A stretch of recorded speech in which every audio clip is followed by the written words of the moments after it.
Are you ready for the best damn radio show on the planet? Man Hour Nation, rise up.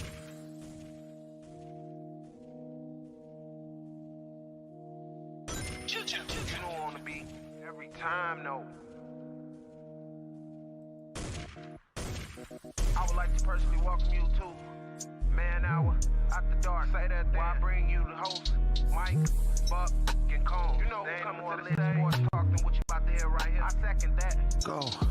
You know that it's us when we talking about sports. Giving you facts on the field to the core. Tune in, we need the support. 1 hour too short, then listen some more. On all your stations, not dropping no music. Starts like Adidas, but Nike just do it. Down 4 in the 4th, we go for the win. Michael 2 seconds, we taking it in. Buck, Mike, and Combs, you know what's going on. Man, now we're After Dark, no LA, we the big spark. No 4th and inches won't cut you short. Got the best talking, it's all sports. Buzzing more than buzz beaters. We coming live, all 3 speaks go. And what is up, Man Hour Nation? Michael Buckasha here with the Man Hour. Be sure to head over to manhourradio.com and check out the merchandise page. Of course, phone lines are open all hour, every day. 812-648-HOUR. That is 812-648-4687. This is a live interactive show, so text into the show, call into the show, and we'll get you on air because it is just me flying solo as normal here on the morning show. We are live every Monday through Friday, 10 a.m. East Coast time, right here on YouTube.com, and of course, Roku TV. So big shout out to everybody that is watching us over there at Roku TV. And of course, guys, if you're going to miss any part of the show whatsoever, you can find us on iHeartRadio, Spotify, and of course, iTunes. And simply head over to youtube.com/Man Hour.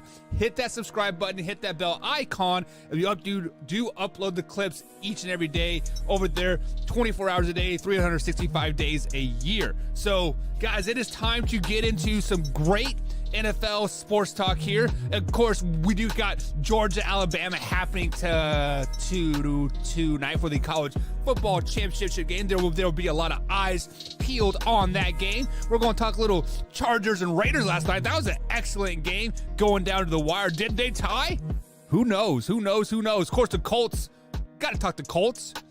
We love controversy. We got to talk about the Colts. We got to talk about the Miami Dolphins. It is Black Monday here in the NFL, and the names are starting to come firing in here. Matt Nagy has been fired. The Dolphins head coach Flores has been fired as well. Of course, we do have openings in Raiderland, possibly opening, meaning that internship should become a full-time job there, but we will get into that later in the show. Got the Jaguars opening, many more guys openings, but like I said, if you are new here, consider subscribing to the YouTube channel, youtube.com/Man Hour. Hit that bell icon. We are giving away a trip to Vegas during the NFL draft. So simply become a $5.99 member or higher right here on youtube.com/Man Hour and get you free entry into that Vegas trip. We cannot guarantee you entry into the NFL draft because it is first come, first serve on the draft, but we will get you flight and hotel over there into Vegas during the NFL draft. But it is that time of day where we sit back and we say, what is the word? That's right, bird is the word.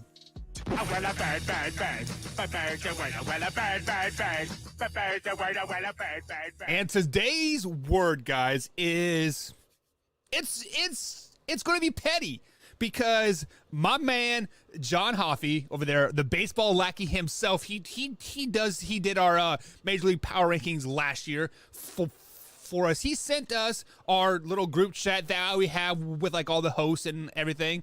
And the city of New York is suing the football franchises of the New York Giants and the Jets because they are using the word New York and they do not play in the city or in the state of New York. So if you guys don't know, the Giants and Jets play in New Jersey. It's East Rutherford, New Jersey.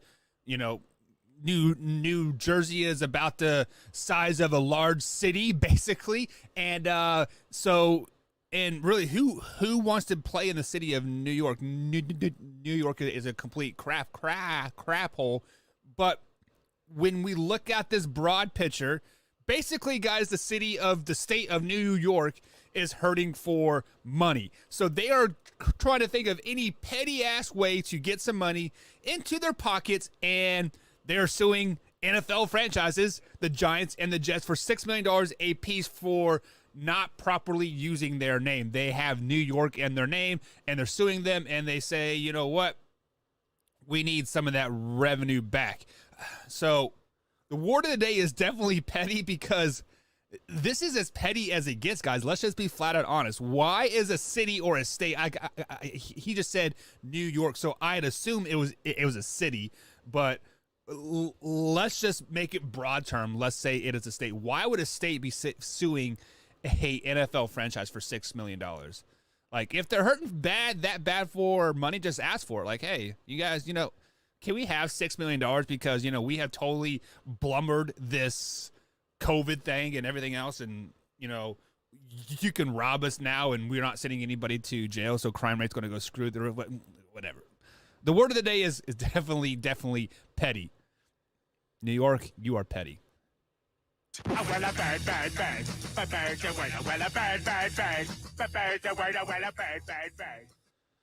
Alrighty, guys. Now let's get into some sports talk here. Week 18 is well past us now. It was a great Sunday night matchup. Heck, Week 18 was probably one of the most exciting weeks of all of football, because the AFC had so many storylines that could happen. If this team would win, these three teams would get into the playoffs. Like, if these teams would tie, nobody would make the playoffs. It was absolutely crazy and absolutely very, very exciting if you are a average sports fan, or even if you're a diehard sports fan. Hell, even if you are a passive NFL sports fan, it was very, very exciting for this Week 18 matchup. So we were on last night for a little bit, my Combs and myself. Combs is live every Sunday through Thursday at 8 p.m. East Coast time over here at youtube.com/man hour. So we are giving you guys 10 live episodes a week over here at youtube.com/man hour. And of course on Roku TV as well, because, work-life balance. Yeah, whatever, right? We'll get into that later. But there were very, very simple ways that you could get into the playoffs and secure your spot, and that's just win and you're in, right? Win and you are in. And that's exactly what the Indianapolis Colts had to do. They had to win, and they were in the playoffs. They had to play the abysmal Jacksonville Jaguars. The Jaguars had nothing to play for at all. If they were to win, they could possibly lose that number 1 overall draft pick that they were getting ready to have. So they had no reason to win this game or even go out and play the game with heart and passion. But that's exactly what they did. The Jacksonville Jaguars came out and played well. Trevor Lawrence looked like a number 1 overall pick, like he should after 17 weeks in the NFL, right? And then the Colts. Guys, the Colts shit the bed in this one. Let's just be flat out honest about this. The Colts, all they had to do was win, and they were in, and they could not beat the Jacksonville Jaguars. The Colts ultimately ended up losing to the Jacksonville Jaguars. I believe it was 24-11 was the final score. And they're out of the playoffs. They are out of the playoffs because they shit the bed. The Colts are 0-7 every time that Jonathan Taylor does not rush over 100 yards in this game, or in the season, I should say. 0-7 when he doesn't rush over 100 yards. He had 75 yards in this game. So by de facto, right, the karma and everything aligned and made it perfectly that the Colts were going to lose this game. That's just the way it is. The Colts were going to lose the game because they didn't rush over 100 yards in this game. Now, when we sit back and we look at it, and we always like, who do we blame for these losses? Who do we blame for this, and this, and this? And when it comes down to it, I think we have to blame the coaching staff of the Indianapolis Colts. They traded for Carson Wentz. I think Carson Wentz is a top 15 quarterback when used properly, right? And that's not throwing the ball 40 times a game. That's giving the ball to Jonathan Taylor 20 times a game and then throwing for about 30 times a game, that 50-50 balance almost. But sometimes I feel like the coaching staff feels like they have to really push this Carson Wentz thing on us, and they basically wanted Carson Wentz to go out and throw for 500 yards in this game. They wanted him to throw for 4 touchdowns in this game, and that's not who Carson Wentz is at the end of the day. Carson Wentz is a top 15 quarterback, but he is a game manager. He is like an Alex Smith-esque type of guy. He is not going to go out there and win you a lot of games, but he's not going to lose you games either. However, Carson Wentz did lose this game for the Indianapolis Colts, but ultimately the Indianapolis Colts are knocked out of the playoffs. They will not be in the postseason here in 2022, and everything has to fall back on the coaching staff and Carson Wentz at the end of the day. So when we know these stats that Jonathan Taylor, when he rushes for over 100 yards in a game, the Colts haven't lost a game this season. They are 0-7 when he doesn't rush for 100 yards. So, well, now they're 0-8. So why are we putting the ball in Carson Wentz's hands to win the game? Why are they doing that? Because when they run the ball, they are a Super Bowl caliber team. When they flexed on the New England Patriots earlier this season, and Jonathan Taylor had a fantastic game. When I watched that game back, the Colts versus the Patriots, I'm like, man, this Colts team is very, very dangerous. They are a team that is going to go out there and wreak havoc in these playoffs. Well, they're not in the playoffs now, but if they would have simply stick to the game plan from week 6 on, they would have been in the playoffs. They would have been in the driver's seat in the AFC. I mean, not the driver's seat, but they would have been my Super Bowl favorite, I think. I had them going to the Super Bowl preseason because of the addition of Carson Wentz, Jonathan Taylor, that offensive line, the great offensive line that they are. I mean, yes, they were riddled with injuries earlier this season. Hell, the first 6 weeks they were 1-5, I think it was, and they had problems finding themselves. Jonathan Taylor was hurt. The offensive line was riddled with like injury. Carson Wentz had double sprained ankles. T.Y. Hilton wasn't in. It was a mess for them. They turned it around. They turned it on, but ultimately they shit the bed at the end of the day. The Colts had an 81% chance, guys, of making the playoffs. 81% chance to make the playoffs, and all they had to do was beat the abysmal Jacksonville Jaguars, and they would have been in. They would have been in the playoffs. Wow. Steelers would have been out? Well, maybe, right? But, wow. It is crazy to me to think that the Colts just shit the bed like that. So we do have some text coming in to the text line here. Guys, the text line, as always, is open, 812-648-HOUR. That is 812-648-4687. The Colts should fire their coach. Okay. Wow. I don't think the Colts should fire their coach at all. Yes, they are historically starting slow the last 2 seasons with Frank Reich, right? They are. I mean, they lost the play. I mean, they made the playoffs last season, but they lost in the first round to the. Was it the Titans? Maybe. No, the Ravens beat the Titans last year. I can't remember who they played. It had to have been the Bills, right? So they made the playoffs last year. They lost to the Buffalo Bills last year. This year they would have made the playoffs if they just would have ran the ball. But when you start off the season slow, I mean, and you have to play the way they played, and when the Colts are healthy, they might arguably be the best team in the NFL.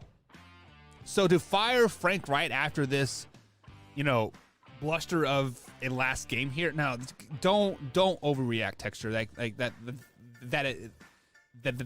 That's false advertisement. Don't freak out like that. Next Texture comes in and says, "How about those Bills?" Is that Alpha Rob over there? Is Alpha Rob? Drop it up in the text line, Alpha Rob. No, but guys, the Bills did play great. They had 9 sacks last night. The defense flexed on them. Of course, it was the New York Jets, but hey, we'll get into that later in the show.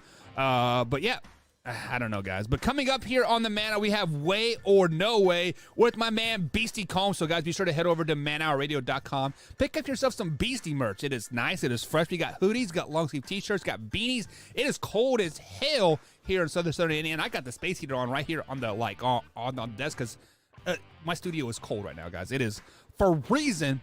But guys, way or no way coming up here on the Man Hour. Sit back, relax, and enjoy this little break. The lights are flashing red. Roku TV, guys, give a shout out. YouTube.com/Man Hour, guys. Check us out. We'll be right back.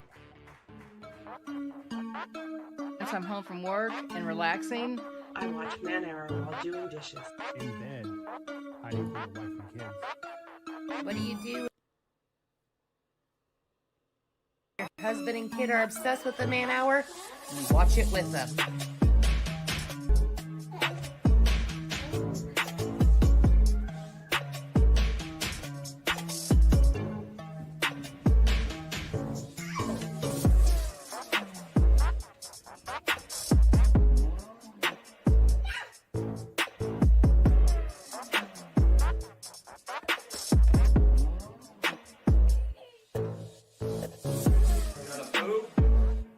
Watch the Man Hour. Check it out.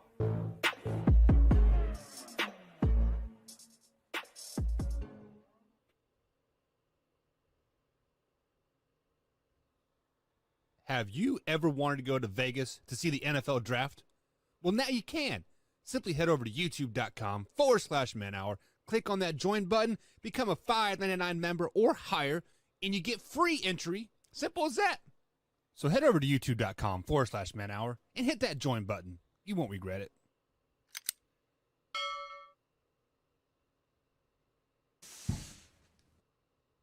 You're watching Man Hour. Hit that like button, baby. Man Hour Nation, it's your boy BC Beastie Brandon Combs coming to you with a special message. 22 veterans a day commit suicide. Now, that's 22 too many.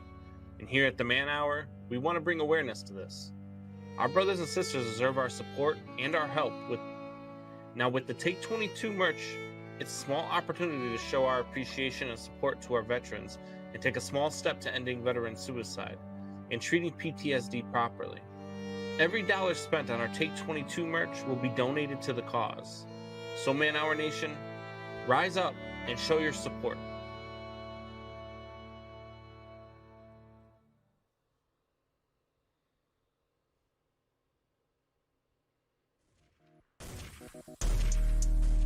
And welcome back to the Man Hour, guys. Michael Buckasher here with the Man Hour. Try to head over to manhourradio.com and check out the merchandise page. Text lines are open, 812-648-HOUR. That is 812-648-4687. You can call or text into the show, of course. But guys, if you like anything that we are doing here, especially here over youtube.com/Man Hour, hit that like button, hit the subscribe button, guys. This is just a little sample of what you get each and every day over here at the Man Hour. When me and Combs are together, guys, it is like magic, and we make babies all the time here. So Roku TV, guys, check us out.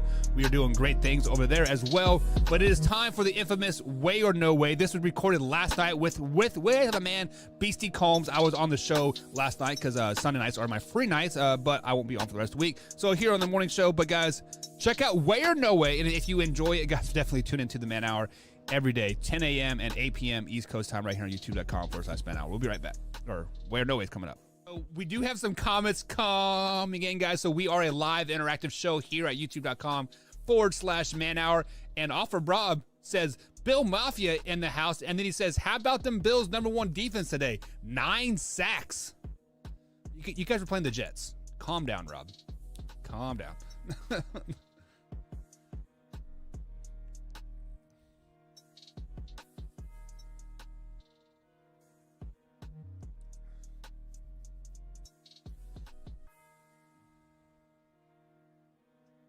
Bills, look, they needed the win to go out and win their division. They needed a win to secure their spot in the playoffs. They needed the win, and they did what the Colts couldn't do, and they went out there and they won against a team that was inferior. Right. So kudos to the Bills for going and taking care of business.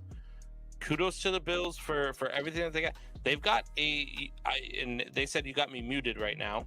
No, you don't. Drew just hard of But- hearing. So the Bills are the team that I picked to represent the AFC in the Super Bowl. And I'm not backing off of that pick. My picks are still alive. And I still feel good about my picks, even though it's the Bills versus the Cardinals. I still feel good about my picks. Yeah, so let me ask you this question, Combs. Did you watch that? Did you at least get to watch the highlights of that game? That play, yeah. So that play by Josh Allen where he broke like 2 potential sacks and he was getting sacked and he like jumped and threw the ball into a touchdown for, I believe it's to Stephon Diggs. That was by far one of the best plays I have seen in a very, very long time. That was a man's throw, and that's why people love Josh Allen, because he is a beast and cannot be brought down very easily. So I will give you that, Alpha Rob. Your boy Josh Allen will be the reason why you guys make it or don't make it to the playoffs. It won't be the defense. It won't be the receiving core or coaching staff. It is all Stephon Diggs, Josh Allen if they make it. I see you out there, Alpha Rob. We say about the Jets who almost beat Tampa. Look, you could say that about anybody. Look, the Detroit Lions. The Bears must be the best team in football then. They were 2-0 against the Detroit Lions this year, and the Detroit Lions just beat the Green Bay Packers. Yeah, I told you. You really can't go by that logic because it's any given Sunday. You go by, what the teams do. Look, the Jets absolutely could have beat Buffalo today. It could have happened. We watched it with the Jaguars in the Colts. Yeah. And so there's no given, especially this year in the NFL. There's absolutely no given. And the parity in the league is absolutely insane. These might be the best playoffs we have ever seen. The playoff matchups in the first round of the NFC that are already set are insane. You got the Rams and Cardinals. You've got the Cowboys and the 49ers. I mean, just two, first of all, a division rival. Then you got the Cowboys and Niners who just hate each other. Yeah. Hello, 1994, right? Yeah. These are going to be some great, and both of these teams their fan bases love living in the 90s still. Yeah. These are going to be some fun games to watch this next coming weekend. And I just realized this weekend we've got a Monday night wild card game. Yeah. First one ever. That's stupid. I'm sorry, but that's stupid. Yeah, because now you got a wild card team who goes in and it could even be a division winner, whoever is playing on that Monday night game. They play on Monday night and then have to play on whether it's Saturday or Sunday the following week. It'll be a Sunday. In the divisional game. It'll be a Sunday game. Says who?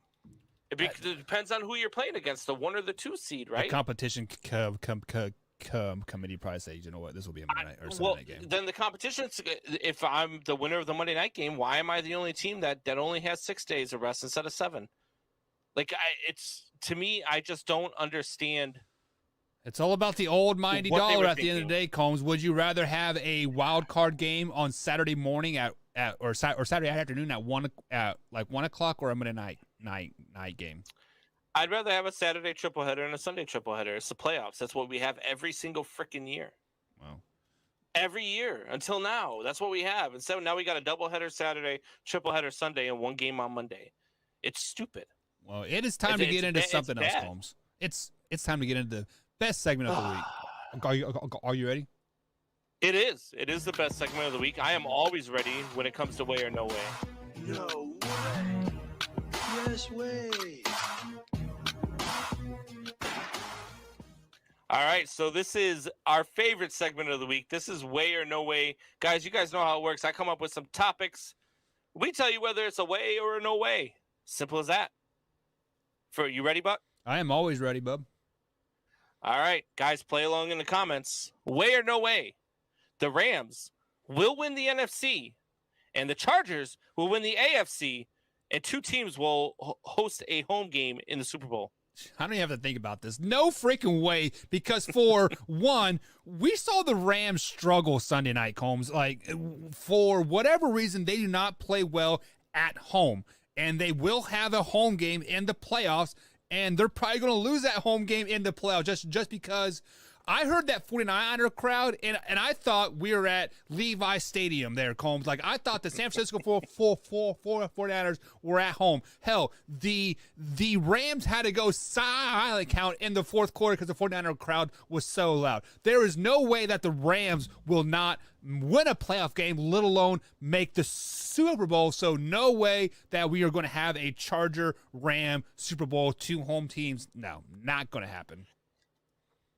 All right. I'm also going to go with no way because I don't think that the Chargers or the Rams are going to be there. I think both teams lose in the first round. If the Chargers even make it, they still got to win this game tonight in order to make it.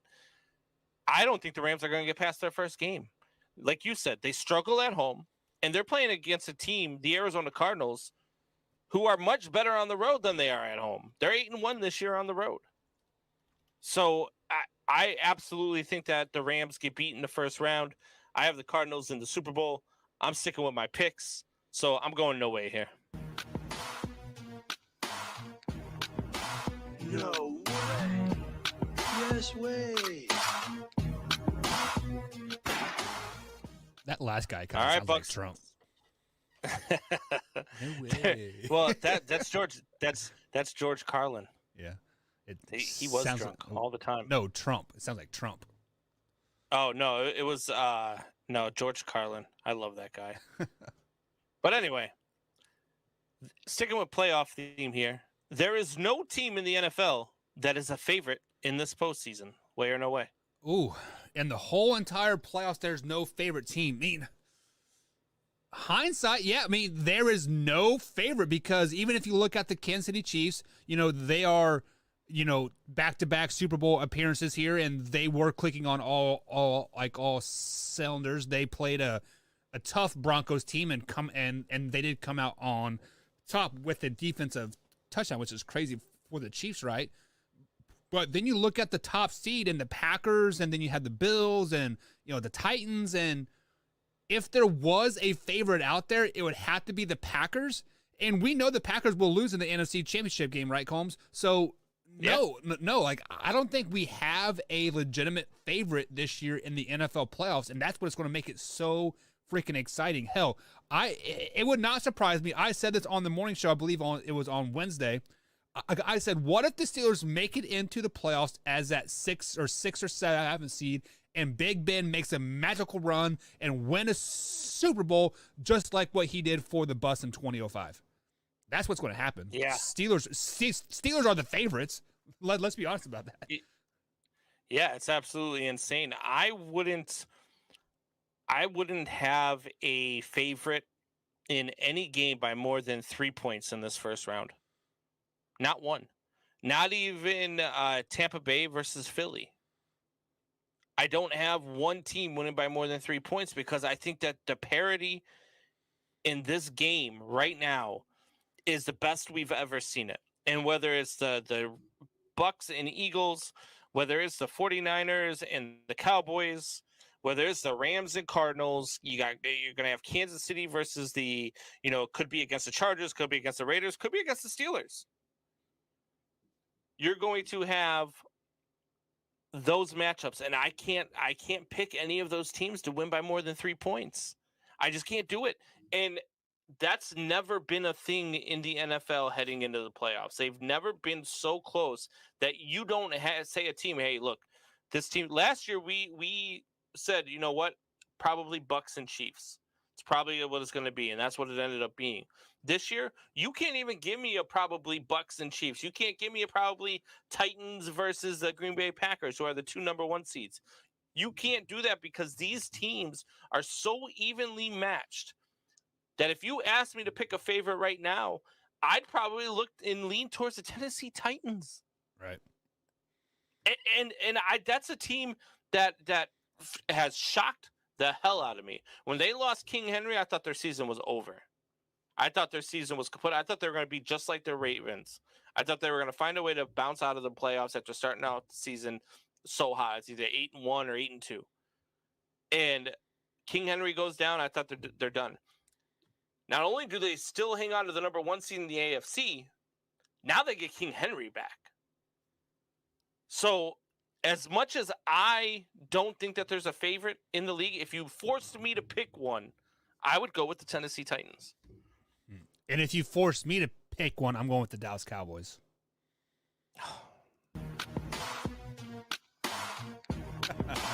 No way. Yes way.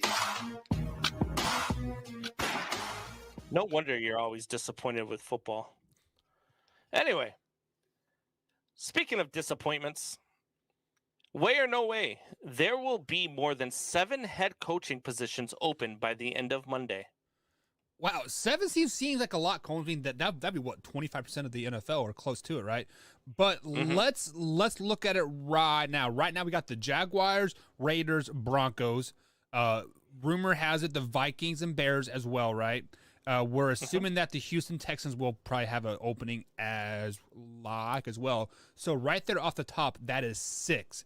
Now, I have heard that Matt Rule is going to be with the Panthers moving this year, but then also on the bottom of the game, I heard that John Gruden was interested in the Carolina Panther job. So if John Gruden is interested in the Carolina Panther job, that right there will put you in at 7, because who would you rather have, Matt Rule or John Gruden, right? Give me a racist any day of the week if he's going to win championships. But then you look at other teams around the league. There have always been those surprise firings, right? With like Glenn and the Chargers a couple years ago, they were in the playoffs and they let go of him. So I am looking at these possible playoff teams and if they could be making moves within the playoffs. And I think all the playoff teams are safe, but a team that we haven't mentioned is the Seattle Seahawks, and I think that will put them over the number 7 range there. So I am going to go with Wade. There will be at least 7 head coaching jobs come Black Monday, which is tomorrow.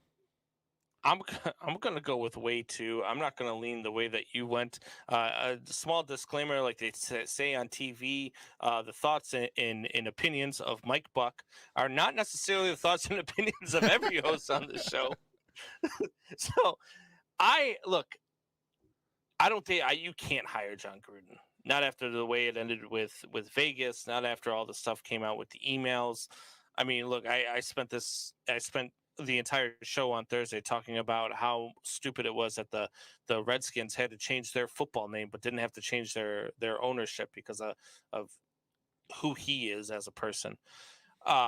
I don't think that John Gruden is a possibility. There are a couple of possibilities out there that I could see opening up. The Denver one did not surprise me. I thought Fangio could be out. The Giants spot could be opening up. I would venture to say that the Baltimore Ravens spot could be opening up. The Seattle Seahawks spot could be opening up. Those are some positions that I see opening up. I think we could have about 10 coaching changes this offseason. And that's a ton. Yeah, that's a third of the league. That is a ton. And if you think about it, the parity that we have in the NFL and then this many job openings, would some of those job openings be warranted? I mean, I could see the Ravens, but they also went to the playoffs the last 3 years as well. So they were 8-3 and dropped their last 6, and their head coach decided to go for 2 instead of play for overtime, not once but twice, right, and lost both games. You also lost your starting quarterback for the last 4 or 5 games of the season as well. So you could chalk that up to them as well. And like I think that will give the Baltimore Ravens like a pass, to be honest. Yeah, I don't know. I would not be shocked to see John Harbaugh is out at Baltimore. I ventured to say I can't remember if you were on here with me or somebody. I said, wouldn't it be something if they replaced John Harbaugh with Jim? Yeah, so Jim Harbaugh goes to Baltimore, and then John Harbaugh gets hired on as the Michigan coach. Wouldn't that be something? Yeah. or Jim hires John to stay on as an OC or something. It'd be a hell of a Thanksgiving dinner. I'll tell you that much. That would be weird. But no, I think it's a way. There is going to be more than 7 head coaching positions. No way. Yes way.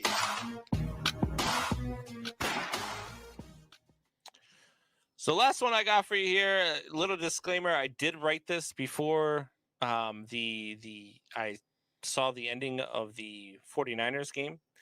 But I'm going to say the Saints are the biggest surprise in the NFL this season. Ooh, Combs, let's flash back to earlier in this preseason NFL time. Jameis Winston was a top 10 quarterback in the league, right there, Combsy. You said your man. Still is. You said your man would lead the Saints to the Super Bowl if he played all season long. Which obviously he played to what, week 5, maybe I think it was, but before he tore his ACL. And we saw a Saints team that really never found their footing after that aspect of the game. Now, they were in the heat of a playoff run. Hell, they went through 5 quarterbacks this season, like I think, because they went through Jameis, finished above 500, Hill, and then they had Trevor Siemian, and then Ian Book came in. Not Brooke, but Book came in. So for them to be the biggest surprise this year, I'm going to have to go with no way on that, because there is a team that we expected to be great this year, and that is the Baltimore Ravens, and then them missing the playoffs. I think that is the biggest surprise this year, is the Baltimore Ravens missing the playoffs this season. So no way, they are not the biggest surprise. I'm going to say no way as well, because I expected them to be good. I did not expect Jameis Winston. They were 5-2 when Jameis Winston went down. Yeah. And then they lost 5 in a row. They played tough with the Falcons and the Titans. Then they got their nose rubbed in the dirt by the Eagles, Bills, and Cowboys before winning 4 of their last 5, including a game in Tampa Bay. This team, it didn't surprise me that they were above 500, which, by the way, I really hope that Torrey has ordered his last dab so that he could do the last dab challenge. But I believe that if Jameis Winston had stayed healthy, this team would have been fighting for a number 1 seed with the Green Bay Packers, and this team would be fighting for a Super Bowl late in the playoffs. But I digress. They are not the biggest surprise. Cincinnati Bengals are absolutely positively the biggest surprise in the NFL this year. What? Pete, look, we expected them to be good. We expected them to be better than what they were. We expected them that they were going to take a step forward with Joe Burrow being healthy for a full season, and they did that. And Joe Burrow didn't play today. Joe Mixon didn't play today. They were without a lot of their starters today. They ended up losing, so they dropped from the 3 seed to the 4 seed because the Bills won. But this team is pretty damn good. And this team is one of those that nobody really wants to see heading into the playoffs. And they're going to play a Patriots team in the first round that is just, this is going to be a matchup. This is going to be a matchup. Mac Jones, who's been dubbed in New England as the saving grace since they lost Tom Brady. And then you got Joe Burrow, coming in. And look, Joe Burrow, to me, was the best quarterback in his draft class. And he's about to prove it. And I think that they're going to beat New England. I think that Cincinnati is going to make a deep run into these AFC playoffs. So I am not one to challenge your opinion just because, it is your opinion. But did you not say that the Cincinnati Bengals were pretty damn good with Joe Burrow on the field last year, and they were making big strides, and you expect them to be good this year? He was 2-7-1 last year, I do believe. So he was he played over half the year. No. So are you out of your mind? Yeah, he was 2-7-1 as a starter last year. Joe Burrow, it was not week 9 when he got hurt. It was earlier than that. I'm looking at the record right now. He was 2 wins, 7 losses, and 1 tie last year. This year he was 10-6 as a starter. So with that being said, didn't we all sit here and say that the Bengals were going to probably win that division this year? And we expected them to be in the playoffs and maybe a Super Bowl playoff hunt? No, I don't think anybody picked them to. I don't think anybody picked them to win the division. I don't think anybody picked them to be in the playoff hunt. I mean, I'm pretty sure we all picked the Ravens to win the division. I picked the Browns. I'm pretty sure. Yeah. Which Well, is you know what? I picked the Ravens. I picked the Browns to be better. I didn't even have the Bengals in the playoffs. Really? Okay. Oh, No. so okay. Mean like that feels like such a long time ago, even though it was like 3 months ago. But damn. But yeah. So, Bengals were most improved. They went from Joe Burrow went from 2 wins to 10 wins. So that's definitely a huge jump, and he could have probably easily got 11 wins if he would have played this week. But Combs, we are up against a break, and let's go ahead and jump into the comments here before we go to the next break here. Drew says the Giants said they will be sticking with Judge, which actually we should, because this is Joe Judge's first year, right? So it's dumb to fire a first-year head coach. It depends on who you have to take over. Is it dumb to fire Joe Judge if you can go out and you can entice Jim Harbaugh to come? Is it dumb to fire a head coach like Joe Judge if you can go out and get the right guy to lead your team for the next 5 to 10 years because Joe Judge probably isn't that guy? I don't know. There is a reason Joe why you Judge pulled immediately enters next season on the hot seat. Don't all non-playoff coaches enter in the hot seat once they come into the end of the year almost? No, not necessarily. You got to figure if John Harbaugh retains his job in Baltimore, that he's not on the hot seat immediately heading into Baltimore, because if they retain him, it's because they believe it was because Lamar Jackson went down that they missed the playoffs. Yeah, and then Alpha Rob comes back and said the Cardinals did do it. So, I can't remember who the Arizona Cardinals coach was, but he was a first-year head coach, rookie head coach. They had Josh Rosen as their quarterback, and they let the coach and Josh Rosen go after that first year. Wasn't that Arians? I'm not for sure. But they did draft Kyler Murray that year and picked up Cliff Kingsbury as well. So, yeah. Hindsight, that's a great pickup, but Cliff Kingsbury has a losing record in college and will ultimately have a losing record in the NFL. So take it as you will. And Drew says Zach deserves comeback player of the year. Zach, who? I think he meant Joe Burrow, maybe. Oh, I don't know. Joe Burrow, yeah, absolutely. I would put Joe Burrow as a comeback player of the year. If to me, Joe Burrow is your MVP. Joe Burrow has similar numbers to Aaron Rodgers. Joe Burrow did it with the Cincinnati Bengals. And look, to me, that is the definition of MVP. What they were without him last year to what they are with him this year, Joe Burrow, to me, should be number one in the MVP balloting right now over Aaron Rodgers, over Tom Brady. He's got better numbers than Tom Brady. Yeah. This year is the so he said Zach should be coach of the year. So that's Zach Taylor should be coach of the year. Yeah, probably. Zach Taylor should probably be coach of the year. I don't know who else would really deserve it unless it's the Raiders intern head coach if he makes the playoffs. Yeah, you got to make a case for Bill Belichick in that situation because of what the Patriots are, the fact that they were competing for their division when in a year where they were expected not to be.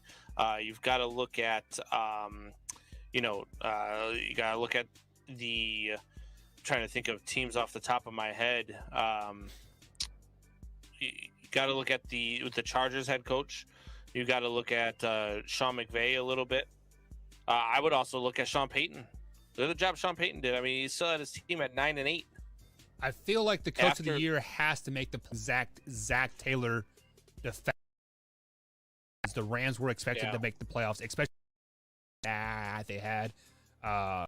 Chargers don't make the playoffs. I think that kind of cancels out their coach as well. So I think Drew's right. I think Zach Taylor does get it in the end. Okay. But all right. You know who is not going?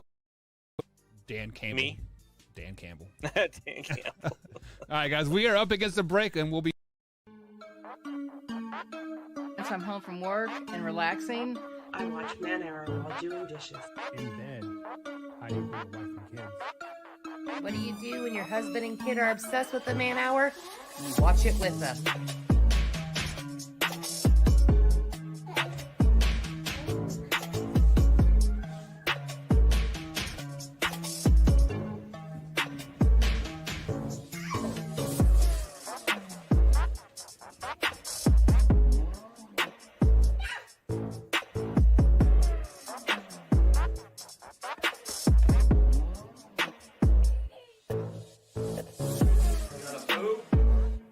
Watch the Man Hour. Check it out.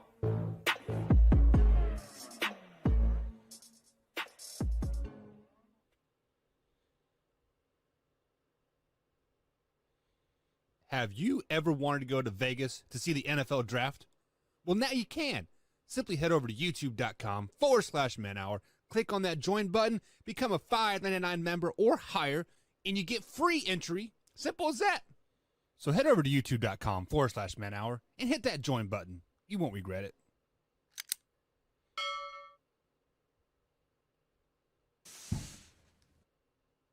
You're watching Man Hour. Hit that like button, baby. Man Hour Nation, it's your boy BC Beastie Brandon Combs coming to you with a special message. 22 veterans a day commit suicide. Now, that's 22 too many. And here at the Man Hour, we want to bring awareness to this. Our brothers and sisters deserve our support and our help. With the Take 22 merch, it's a small opportunity to show our appreciation and support to our veterans and take a small step to ending veteran suicide and treating PTSD properly. Every dollar spent on our Take 22 merch will be donated to the cause. So Man Hour Nation, rise up and show your support.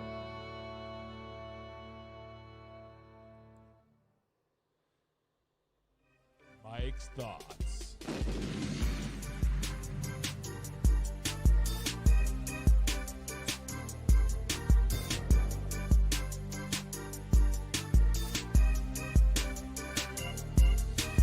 And welcome back to the Man Hour, guys. Michael Buckeyser here with you live in the morning at 10 a.m. East Coast time every Monday through Friday right here on youtube.com/man, and of course Roku TV on the Northeast Streaming Sports Roku channel there. Roku channel. Roku, it's Roku channel over there, guys. So be sure, if you're watching us over there, guys, be sure to leave that channel a ranking, preferably 5 stars, but just let them know what you think of over there. This is all new to us here over at Man Hour, so we're trying to give you guys the best visual aspect of any type of show that you could possibly have, and quite frankly, sometimes I think I do a pretty damn good job. So hopefully you guys are enjoying us here. If you miss any part of the show whatsoever, you can find us on iTunes, Spotify, of course, iHeartRadio. But most importantly, you can find us on Good Pods.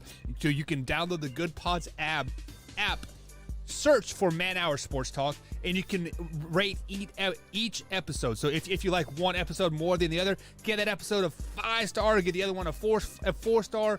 You just give us an honest ranking, guys, over there. Let us know how we are doing, and of course, you can find us all on the old Twitter machine at manhour_Buck, at manhour_Combs, at manhour_Tori, and of course, you can find the actual radio or the show Twitter at man_hour_radio over there on the old Twitter machine. Of course, the phone lines are open here at 812-648-HOUR. That is 812-648-4687. Feel free to text into the show your comments or concerns, or you can talk trash too. The phone lines are on all day, 24 hours a day, 7 days a week, 365 days a year. Or if you want to talk on the show, give us a call. Call in 812-648-HOUR. Once again, that's 812-648-4687. So, guys, we had Way or No Way with my man Beastie there, and of course we talked a little bit of Colts there. The Colts lost, so the playoff picture is starting to take shape here, right, for the AFC side of things. The Colts are out, so basically now just the Steelers have to win and hopefully not hope for a tie in the Raiders-Chargers games to get into the playoffs here. And guys, the Pittsburgh Steelers and Big Ben Roethlisberger pulled it off last night versus the Baltimore Ravens. In overtime, Big Ben basically held the ball all overtime. I believe it was over for like 9 minutes. They had the ball and they drove down and they kicked an ultimate game-winning field goal to win the game 16-13. So Big Ben is now is alive in the playoffs. Obviously, pending tie for the Raiders-Chargers game. We'll talk about that next here. But as it stands right now, Colts lost, Pittsburgh Steelers win, so they are in. Right, they are in as that number 7 seed. And I said it Wednesday show here is that what kind of historical storybook writing would this be for Big Roethlisberger to sneak into the playoffs as a 7 seed? Win that Super Bowl and then right off into the sunset, and that is exactly what is shaping out to be here. But we're not going to talk too much into Big Ben right now. We have to wait until all this plays out here in the show. Of course, we got hour number 2 coming up very, very shortly here. But the thing that I want to talk about here is this Huntley kid for the Baltimore Ravens. Obviously, today is Black Monday in the NFL. We touched a little bit on John Harbaugh, or Way or No Way, which was recorded last night here on Man Hour Live at youtube.com/Man Hour. Pulled that out just to give you guys a little sample of what happens there over on the nighttime things. But obviously, John Harbaugh is reportedly to keep his job here. But what kind of future is taking shape for these Baltimore Ravens here? And to me, Huntley is the future in Baltimore. Whether you guys want to, yes, I know we are all a prisoner of the moment. We all saw Huntley. Yes, he did lose four games as a starter, right? But also I feel the Ravens we're going to lose those 4 games whether Lamar Jackson started or Huntley started, just because they were destined to not make the playoffs this particular season. So when I say Huntley is the future in Baltimore, I'm not saying Huntley himself. I'm saying a Huntley type of quarterback, meaning Lamar Jackson has to evolve his game, aka learn how to pass the damn ball and be a better quarterback, if the Baltimore Ravens ever want to have any type of success in the NFL moving forward. Now, will Huntley be on the Ravens next year? Absolutely not. Huntley is gone in Baltimore. Why? Because they don't want any type of quarterback controversy in Baltimore whatsoever. They don't want Lamar Jackson to have to look over his shoulder. They don't want the fans to be screaming for Huntley when Lamar Jackson starts 0-3 next year. They don't want any of that whatsoever, because I think Lamar Jackson is a fragile case of a quarterback there. So Huntley will be gone in Baltimore. You will probably see him in a division rival uniform. Pittsburgh Steelers, Cleveland Browns. Those 2 teams are really, I think, are high on the Huntley list right now. So the Baltimore Ravens are reportedly going to keep John Harbaugh as coach, which is probably a mistake. But the Baltimore Ravens are kind of, I think, treading water on a sinking ship right now. So hopefully next year they can right the ship and Lamar Jackson is back to what he used to be a little bit and just learn how to pass the ball a little bit here. But also on the flip side of the coin here, like I said earlier, the Pittsburgh Steelers held the ball pretty much all overtime there to basically seal that 16-13 win here. The Ravens, they got an opportunity to touch the ball in the second half, right? Or in overtime, but I got to ask you guys this question. Should the overtime rules be changed? Now, as it stands right now, if the team that receives the ball first kicks a field goal, the other team has a chance to come back and match that score or score a touchdown to win the game, right? But if the first team scores a touchdown, the game is over. And the question is going to be answered simple as this. Yes, the overtime rules need to be changed. Just make it into a sudden death thing. There is no need to play a full quarter out. Do it like college. We've had this talk over here on Man Hour many, many times. Do it like they do in college. Place the ball at the 25 yard line, and you have four plays to score, right? Or if you want to make it into a kicker duel, make it into a kicker duel, right? Like, hey, we both start on the 20, make it like a hockey shootout, right? Meaning you line up the kickers and, the first one to make it and the next one to miss it, the game's over just like that. So overtime rules suck. I'm going to flat out say right there, overtime rules suck. It's just the way it is. Change it a little bit, but we're not here to discuss that too much today. But the Pittsburgh Steelers did beat the Baltimore Ravens 16-13. Ben Roethlisberger does now have 53 game-winning drives in his career. That is second tied with Drew Brees and Tom Brady. So, wow, big props to big Ben for that. Another game-winning drive and definitely into a very historic career here. But as it stands right now, we don't know if the Raiders and Chargers are going to tie or not. Of course, if you guys watch the show, you know what happened. Pittsburgh Steelers are in the playoffs playing my Kansas City Chiefs. So now we got to talk about that Chargers Raiders game, right? Basically, the Pittsburgh Steelers are in the playoffs if these teams do not tie.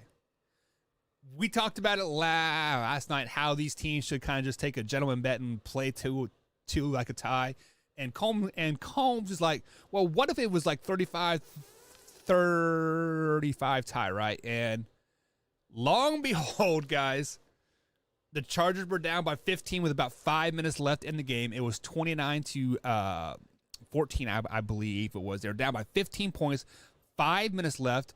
And Justin Herbert went on a mission. Justin Herbert looked like a professional quarterback that he is. He looked like an MVP caliber quarterback, orchestrating a 15-point comeback in 5 minutes. There was about 19 seconds left on the clock. He threw that game-tying touchdown. Wow. Great, right? Okay, so we are going into overtime. Right, so both teams exchanged field goals in overtime. There's about 20-some seconds left, and the Raiders are driving. And when I say driving, that means they're basically running the ball to run out the clock.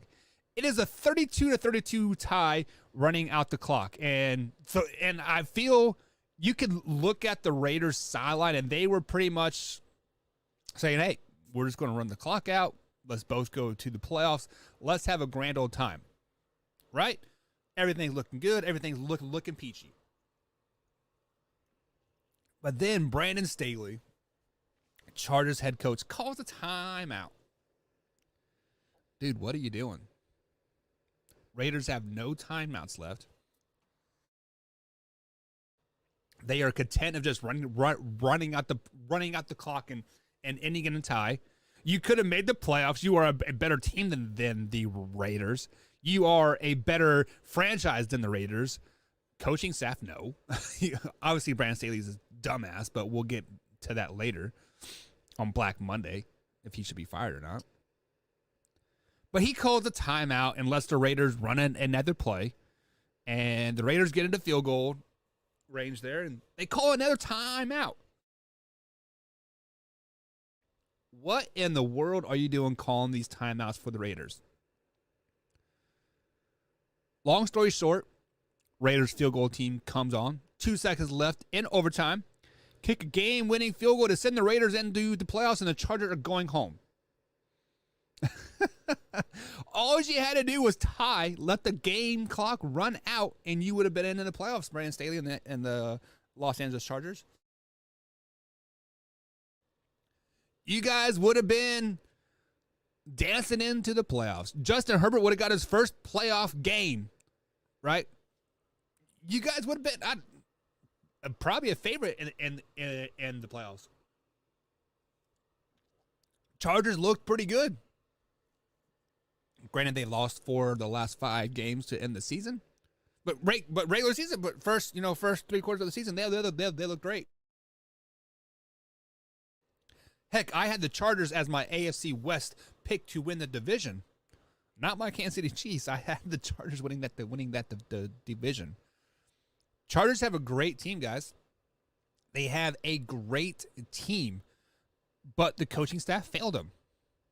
All you had to do is not call timeouts. You would have been into the playoffs. Now, on the flip side of that coin, the Raiders why were you guys so content of just milking out the clock and getting a tie? I mean, the Raiders were in a win-win position, I guess, to end the game because they had no timeouts left. There was like a minute and some odd change left on the clock, and they had a long ways to go. It was like 60 yards to go to get into field goal range. So they are content of running the ball because they don't want to turn it over and throw a pick six and lose a game. So great job for the Raiders, right, to lose that game. They were playing not to win, but they really had no chance of losing the game either because they were running the ball and whatever, right? Kudos to the Raiders. Kudos to Derek Carr. Derek Carr is quietly, guys, becoming a great quarterback in the NFL. We see it year after year after year. He improves every year he is on a football team. From his rookie year till now, he has improved every season. Quietly, probably a top 10 quarterback in the league. So when February, March rolls around and me and Combs bust out our top 10 rankings for each position, I'm probably going to have Derek Carr in the top 10. Spoiler alert. Derek Carr will probably be in the top 10. I see it. My eyes tell me that he is becoming a great quarterback. Why John Gruden did not like him and whatever, I don't know. Maybe he is too passive. Maybe he's too likable. Maybe he is doing too great of things there, right? Making John Gruden a job a little bit easier. Granted, John Gruden's gone now, but making his job a little bit easier. I don't know. For whatever reason, the Raiders and John Gruden did not like Derek Carr. And Derek Carr is a staple for the Las Vegas Raiders for many, many years to come. This season, we better not hear Derek Carr's name in trade rumors at all. If his name gets brought up in trade rumors, something is wrong with the Raiders organization. I mean, there obviously is something wrong with the organization anyways, DUIs and killing people and whatever, right? Moving like cities every two years, but we digress from that. If Derek Carr is brought up into any trade rumors this season, something is wrong with the Raiders. It is simple as that. You guys are absolutely asinine, absolutely dumb. So the AFC playoffs picture has now taken fruition here. The Raiders are in, Colts are out, Chargers are out, Steelers are in. So this gives us our seed. I mean, the Titans did business against the Houston Texans. They clinched that number 1 overall seed. Kansas City Chiefs come in at 2 with their win over the Broncos. Right? We got the Bengals. We got the Bills. They did their thing. They clinched the division. So here's the AFC matchup that we have moving forward here, guys. We had the Pittsburgh Steelers traveling to Kansas City to take on the Chiefs. We had the Patriots traveling to Buffalo to take on the Bills. And we had the Raiders taking on Cincinnati Bengals in Cincinnati. Those are some great slate of games. Very, very nice slate of AFC games. So we sit back and we look at it and we want to say, who is the most dangerous team in the AFC? There is no dangerous team in the AFC. A team that I don't want to play? The Pittsburgh Steelers. Pittsburgh Steelers are playing on borrowed time. When a team is playing on borrowed time, they are a very, very dangerous team. Look at the 2005 Pittsburgh Steelers when it was the Buses last season. Ben Roethlisberger came in week 2 or week 3 to take over for Tommy Maddox, if I'm not mistaken. And they were a very, very dangerous team. They were on borrowed time. They slid in there as a 6th seed, and they won every road game into the playoffs to send the bus off into the sunset. Well, guess what? Pittsburgh Steelers slid into the playoffs as a 7th seed. Big Ben Roethlisberger's last ride, right? They had to play on the road. If they were to beat the Chiefs, they would have to play the Titans at Nashville. And then if you know, if the seeds hold true, then they'll have to travel to Cincinnati to play the Bengals, which they lost to this year, right? So, I mean, writing is on the wall. So when we look at it, who is the most dangerous team in the AFC playoffs? I'm going to have to go with the Buffalo Bills. What I saw from Josh Allen yesterday, he has stupid arm talent. I said it. He has stupid arm talent, and he will make or break the Buffalo Bills going into the Super Bowl run that they're getting ready to go into. If they lose in the first round, it won't because of the defense. It won't because of the wide receiver core. It won't because of their running back. It won't because of the coaching staff. It'll be because of Josh Allen. Josh Allen will be the reason why they win or lose this first round game and the second round game and the championship game and the Super Bowl. It is all on Josh Allen at the end of the day, and they are the most dangerous team because they are. I don't think we've seen the ceiling for the Buffalo Bills yet. We saw it earlier in the season when, you know, they were scoring 40, 44, 45 points on, you know, 3 or 4 straight weeks. We saw them trending upward, and then boom, down they went. If they could get to that level where they were scoring those 44 points again and the defense was shutting people out, very, very dangerous team. However, there is a such thing as been there, done that type of thing. The Cincinnati Bengals have not been to the playoffs since 1991, if I'm not mistaken. Raiders are historical floppers in the playoffs. Buffalo Bills, historical floppers in the playoffs, right? 4 lost Super Bowls in a row, and then losing the Kansas City Chiefs last year, right? The Patriots, you know, they have the historical run that they've had, 7 Super Bowls in 10 years or whatever, right? The team's still intact, great defense. Pittsburgh Steelers, historical good in the playoffs like as well. And then you have the Kansas City Chiefs. So if I was a betting man to the team that is going to come out of the AFC, it's not going to be the Bengals because they're so freaking bipolar. It's not going to be the Raiders because we don't know. They're just not a good team, right? They might be able to upset the Bengals, but they would not be able to beat, you know, the Chiefs or the Patriots, right? If they had to play those two teams, because they play the next highest seed, right? Buffalo Bills, I don't have faith in them because, like, I do like Josh Allen. I do think he does great things in Buffalo, but at the end of the day, what have you done for me lately, right? New England, I don't think they're quite there yet. They had a very, very bad game versus the Miami Dolphins, which Flores just got fired on Black Monday here. So if I'm a betting man, King Henry is back for the Tennessee Titans. That doesn't matter. I'm going to bet against my Kansas City Chiefs, and I say the Pittsburgh Steelers is the most dangerous team. I'm going to renege of everything that I just said, and the Pittsburgh Steelers are the most dangerous team in the playoffs right now.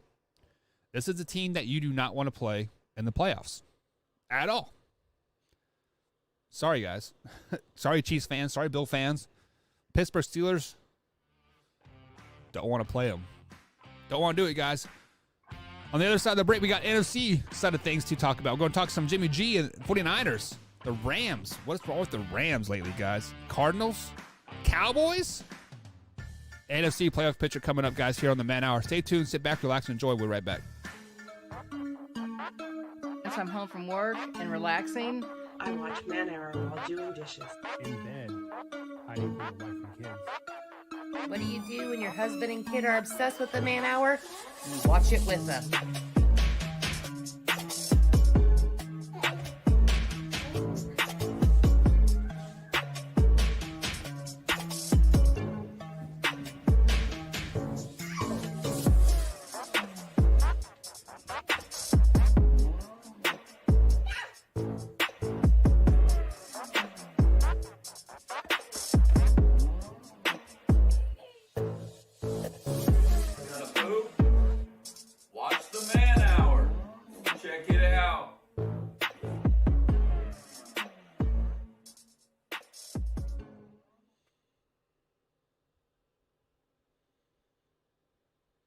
Have you ever wanted to go to Vegas to see the NFL draft?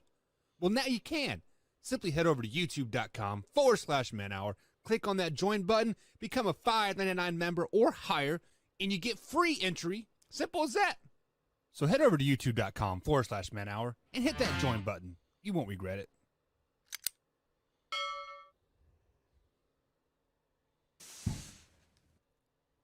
You're watching Man Hour. Hit that like button, baby.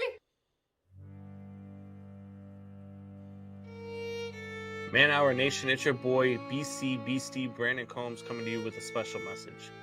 22 veterans a day commit suicide. Now, that's 22 too many.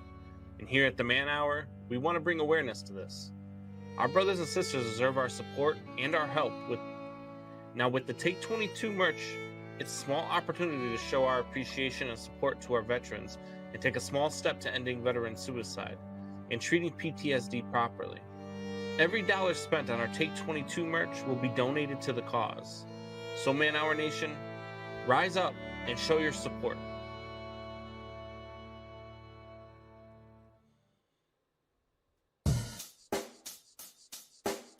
Check the mic and make sure it sound right, boys. And welcome back to the Man Hour, guys. Michael Buckheiser here with the Man Hour. Be sure to head over to manhourradio.com and check out the merchandise page. We got the BC merch. We got the original Man Hour logo merch over there. We got book bags. We got hoodies. We got joggers. Everything you could possibly need to outfit yourself in Man Hour gear, it is over there at manhourradio.com. If you guys have missed any portion of the show whatsoever, you can watch full, or you can listen to full episodes on iTunes, Spotify, of course, iHeartRadio, but most importantly on Good Pods. Download that Good Pods app.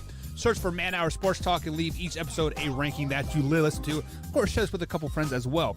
If you just want to watch a little portion of something, like a little bit of this, a little bit of that, I do upload the clips every 3 hours over there at youtube.com/Man Hour. So if you just want to watch a little section of Way or No Way, or if you want to watch our take on Henry Ruggs or Lamar Jackson or this, or this, guys, we have so much content over there at youtube.com/Man Hour, guys. Check it out.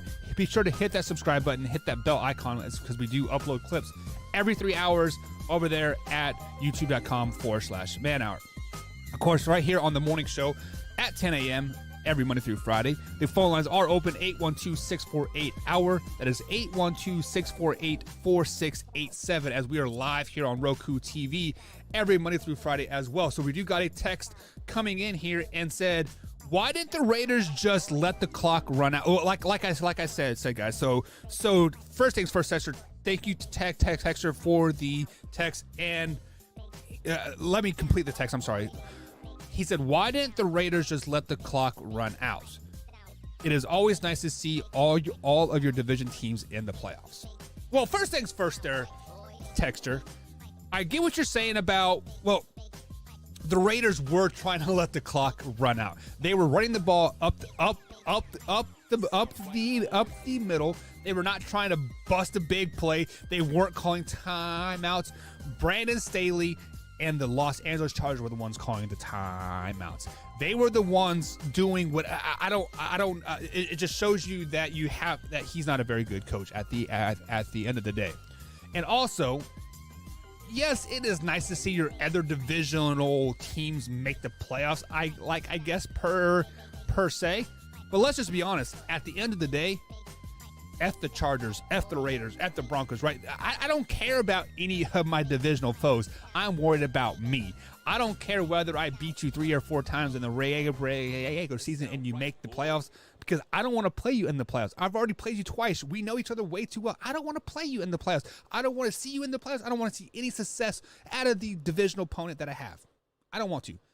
I want my divisional opponents to go 0-7, 17 every year. I don't care. I flat out do not care about your success at all. So the Raiders were trying to just let the clock run out. The LA Chargers were not. At the end of the day, the Chargers shit the pooch, right? Isn't what that old saying is? They shoot the pooch. They let the urine run down their leg. That's just what happened. Brandon Staley should be fired here on Black Monday, much like Matt Nagy has just been fired. Zimmer is reportedly to get fired today. Flores just got fired for Miami Dolphins after beating Bill Belichick and the Patriots. Hell, he was 4-2 versus the Patriots his 3 years over there at my Miami. So that was a very big, surprising firing. So like I said last night here on youtube.com/man hour, since we are there Sunday through Thursday live over there at YouTube, there was going to be a surprise firing, and there is going to be one of many. So Flores is out and Miami, guys. So let's get into some NFC playoff talk here. And the NFC was the most conventional, normal playoff season that we had. There was basically 2 teams vying for one spot, and that was the 49ers and the Saints. The 49ers just had to win, and they were in, or a Saints loss, and they were in. So Saints obviously had to win, and the 49ers lost, and then bada bing, bada boom, basically win, and you're in the process of today's show. So I got to sit down, and I got to watch that San Francisco 49ers game. Going through the first quarter, it was 17-0. Rams looked great, 17-0. They were clicking on all cylinders. They were running the ball. They were passing the ball. The 49ers had like a 44 total yards going at halftime. It was crazy, right? They look like poopy. So passively watching the third quarter here, I'm getting up, doing some housework, prepping with Combs for the Sunday night show that like we were getting ready to like do, and what we're going to talk about, and way or no way, and would you rather, and all that good stuff. And then lo and behold, Jimmy G comes back. Jimmy G and Deebo Samuels and that whole 49ers defense, they were starting to click. Next thing you know, guys, we have a tie ball game. I believe it was 24-24, right? We're going into overtime. 49ers go down there and kick a field goal. Matthew Stafford and the Rams get it back. Odell Beckham Jr. running wild down the sideline and picked to end the game. 49ers win, come back from 17 points down to lock in their playoff spot there. What the 49ers are sitting at, I believe it's a 5 seed now, right?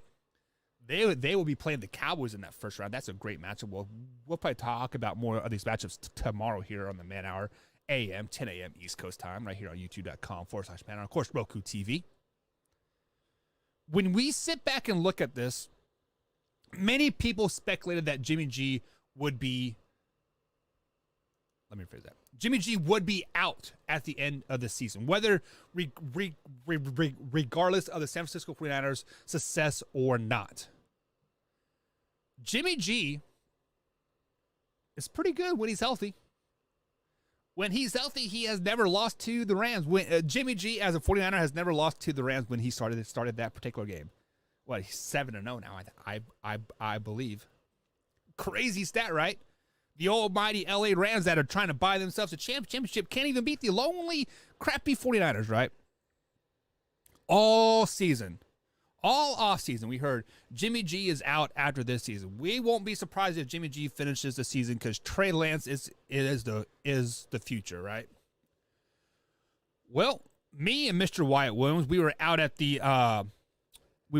our one of our sponsors that we do a live show at. No, we used to do a live show at, and we're prepping for the show for that night. And we saw a news bulletin comes across the screen, and it says Jimmy G signs a 2-year extension with the San Francisco 49ers. Okay, but the biggest thing there was no trade clause.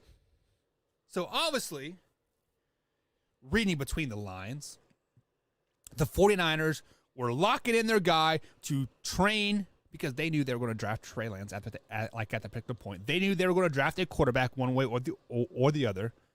They wanted to lock in their guy for 2 years, teach this young quarterback how to be a professional because, all rookie quarterbacks should sit on the bench, and mold him into a Patrick Mahomes and fruition and Aaron Rodgers, and bada bing, bada boom, he is there, right? But after all that controversy, after all this speculation of the offseason, and the season that Jimmy G has had, there should be no reason why the San Francisco 49ers should ever dream of trading Jimmy G right now. He has led them to the Super Bowl. Last year, they had, 25 injuries within like a 3-week period, right? Everybody on the starting lineup was out at some point, but yet they were still in a playoff hunt. Granted, they did not make it, but they were still a game or two out of the playoffs, and they could have easily made it to the playoff hunt. They made it to the playoffs again this year. They are a dangerous playoff team. The Dallas Cowboys do not want to play the San Francisco 49ers at all. They don't. So when we sit back here and we look of Jimmy G traded in the offseason, this, and this, Trey Lance to the future, get Jimmy G out of there. You guys are, stop. Stop it. Jimmy G is there to stay in San Francisco. Jimmy G is your guys' next Steve Young. Jimmy G is your next Joe Montana. Will he be that great? No, but he will be a staple in 49er history for many, many years to come. The only knock on Jimmy G is he can't stay healthy, and this year too, he had that torn ligament in his thumb, but he powered through it.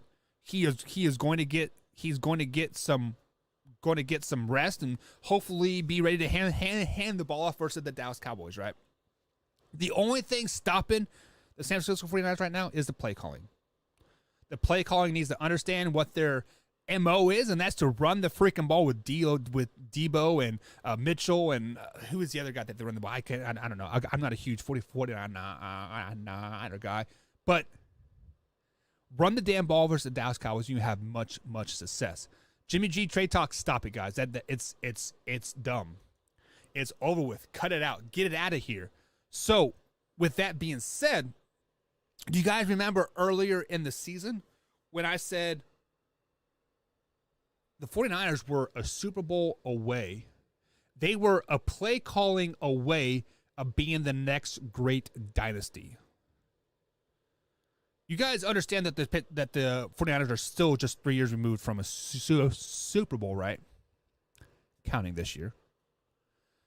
They were beating the Kansas City Chiefs, 24-10 or something to that effect, and then, of course, the Chiefs come alive and ultimately end up winning that Super Bowl, giving Patrick Mahomes his $1 billion contract, right? $1 billion. But if the 49ers would have won that Super Bowl, granted, we're not going to try to change history. The injury still would have happened, but they could very easily make it to the playoffs or to the Super Bowl this year. And long behold, guys, we are talking about the 49ers making 2 out of the last 3 Super Bowls. They could easily win the Super Bowl this year. They are the most dangerous team in the NFC. They are the team that you do not want to play. The San Francisco 49ers are the team that you do not want to play in the playoffs. Dallas Cowboys have their hands full. Dallas Cowboys is a team that you guys do not want to play. Like I said, we'll talk about that more tomorrow and Wednesday. We got a whole week to talk about that game. But on the other side of the coin here, Matthew Stafford shit the bed. Matthew Stafford gave up a 17-point lead versus the division foe. Matthew Stafford threw a game-ending interception to let the 49ers into the playoffs. Luckily, the Seahawks handled business and, knocked down the Arizona Cardinals, and then the Rams ultimately still won the division, which I believe that's Matthew Stafford's second division win ever. Championship ever, I should say. But me and Combs sat here on Man Hour just a couple weeks ago, and I believe the title segment was, is Matthew Stafford the most underrated quarterback ever? And me and Combs agreed that he was definitely the most underrated quarterback in recent memory. Right? Just because, look at it, we saw the teams that he had in Detroit. We saw what he was doing in LA and having much success. But flash forward 2 weeks here, And I'm going to have to renege on what I just said. Matthew Stafford, he is who we say he is. Take a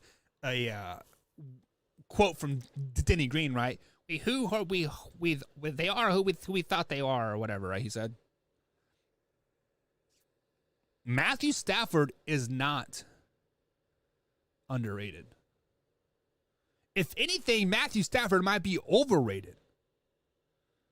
When we look at it, yes, he had great stats with the Calvin Johnson, right? He had that. Him and Calvin Johnson had that record setting year for most yards as a receiver, right? He had great connection with Cooper Kupp all season, right? I get it. But when it's crunch time, Matthew Stafford team seems to crumble. Look about it. All season long, when the Rams have kind of had their backs up against the wall, Matthew Stafford throws a pick six. When it is a must-win situation, they get blown out. When you have to drive the ball down the field to even try to tie, to take it into the next possession into overtime, you kind of force the ball and you throw a pick six. Matthew Stafford might be the most overrated quarterback in the NFL. Let me know what you guys think. Is he overrated? You can text the show at 812-648-HOUR. That's 812-648-4687. Text lines are always open. Feel free to call into the show as well. We are live every Monday through Friday here at 10 a.m. East Coast time. Right here on youtube.com/manhour. Of course, Roku TV on the Northeast Streaming Sports site. We're also on iTunes, Spotify, iHeartRadio. And, of course, Good Pods. Download that Good Pods app and give us a ranking. Guys, we are up against the break here. We have a half hour left in the show here. We're going to break down the rest of the NFC playoff picture.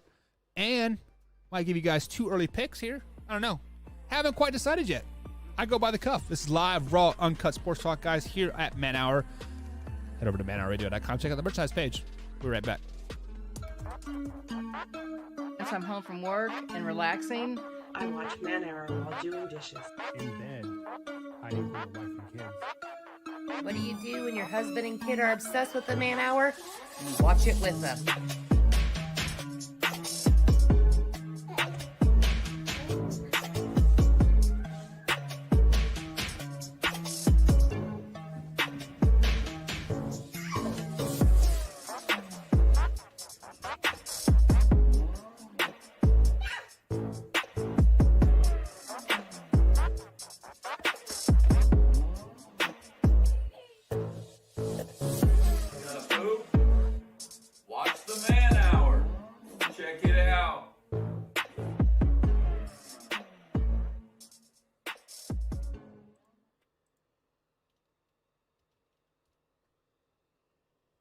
Have you ever wanted to go to Vegas to see the NFL draft?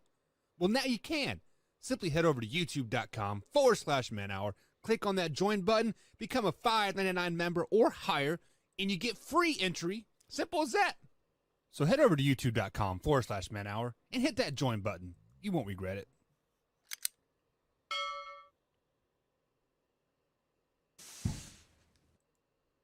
You're watching Man Hour. Hit that like button, baby. Man Hour Nation, it's your boy BC Beastie Brandon Combs coming to you with a special message. 22 veterans a day commit suicide. Now, that's 22 too many. And here at the Man Hour, we want to bring awareness to this. Our brothers and sisters deserve our support and our help. With the Take 22 merch, it's a small opportunity to show our appreciation and support to our veterans and take a small step to ending veteran suicide and treating PTSD properly. Every dollar spent on our Take 22 merch will be donated to the cause.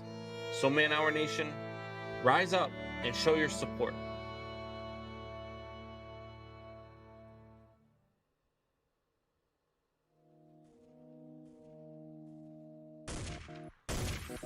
And welcome back to the Man Hour, guys. Michael Buckheiser here with the Man Hour. Show to manhourradio.com and check out the merchandise page. Phone lines are open as always here at youtube.com/manhour. and of course on Roku TV. The phone number is 812-648-HOUR. That is 812-648-4687. Text lines are brought to you by Skull Candy Original Headphones. So be sure to head over to skullcandyoriginal.com and use promo code MANHOUR at checkout to save yourself, guys, 20% at checkout. Then this texture comes in here on the Skull Candy headphone. Said, Buck, who do you got for the NCAA championship game tonight? You know what? I hope it ends in a tie. I mean, obviously it can't end in a tie, but I am so sick of the SEC bias. Yes, I am a Kentucky Wildcat fan because I'm married into it. And when you're married, guys, you know you support your wife's team, right? But I am so sick of the SEC. I'm not even going to lie. I want Alabama to lose. I dislike Georgia because of their fans, right? I have a couple buddies that are Georgia fans, and they're all, oh, Georgia, rah, rah, rah. But give me Georgia tonight. I want to see Georgia win because Nick Saban has never lost to Georgia. I believe he's like 7-0 versus Georgia since he's been at Alabama. And I'm so tired of Alabama winning all the time. Like, sorry, Bama fans. Like, I'm tired of you guys winning all the time. I know my man E is a huge Bama fan. Man, hopefully that tide rolls right into the Bulldogs' mouth in it. I want it to be a very, very ugly game too. I don't want it to be, 45-40 score. I want it to be 3-2 score, 7-3. I want it to be the ugliest possible championship game ever, just so we get tired of this SEC bias. I'm so sick of the SEC. Sorry, SEC. Like, I know you guys are the staple of college football, and you're bringing in all these schools to make your own conference, and you're going to nix the NCAA, and you're going to have your own championship. Like, I get it.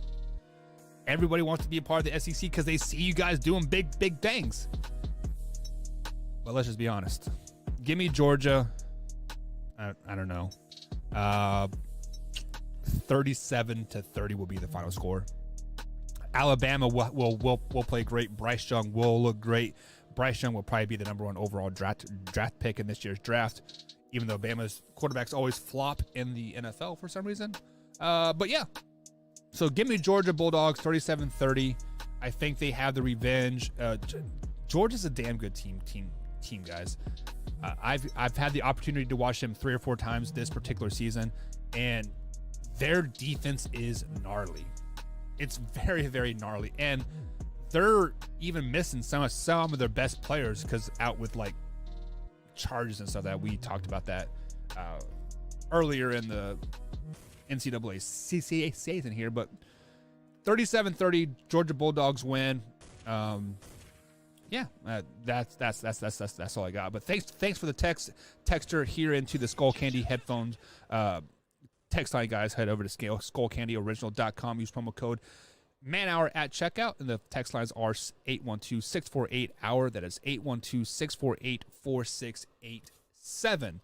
One day I think I'll memorize that full phone number, but how often do you call yourself, right? Very, very, very rarely. But guys, we have talked the AFC playoffs. We've talked how the 49ers won their way into the playoffs here. So if I could pull back up my seedings, where's it at? I got too many tabs open. All right, so there we go. So obviously, guys, we've talked the AFC playoffs. We named the teams that are in there. The Packers have clinched the number 1 seed in the AFC, or the NFC last week, so they didn't even play this week. But we have a matchup of the Eagles versus Bucks, 49ers versus Cowboys, and Cardinals versus Rams. The Cardinals and Rams will be that Monday night game. So if you guys are interested in watching wild card game on Monday and then hearing hearing people bitch that they only have 5 days rest because they got to play Saturday, watch that game. That's going to be a fun time here. But when we look at these games, guys, does this not have 1996 written all over it? We had the Packers, 49ers, and Cowboys all in the playoffs, right? The 49ers versus Cowboys playing in the first round. The winner of that could possibly be playing the Green Bay Packers in the second round. This has everything written all over it. And then you have sprinkled that nasty orange Tampa Bay Buccaneers team in there a little bit. Guys, the NFCs have 1996 written all over it. But I want to talk a little bit about the San Francisco 49ers game versus Dallas Cowboys games briefly. So, obviously, guys, the 49ers got into the playoffs by beating the Rams.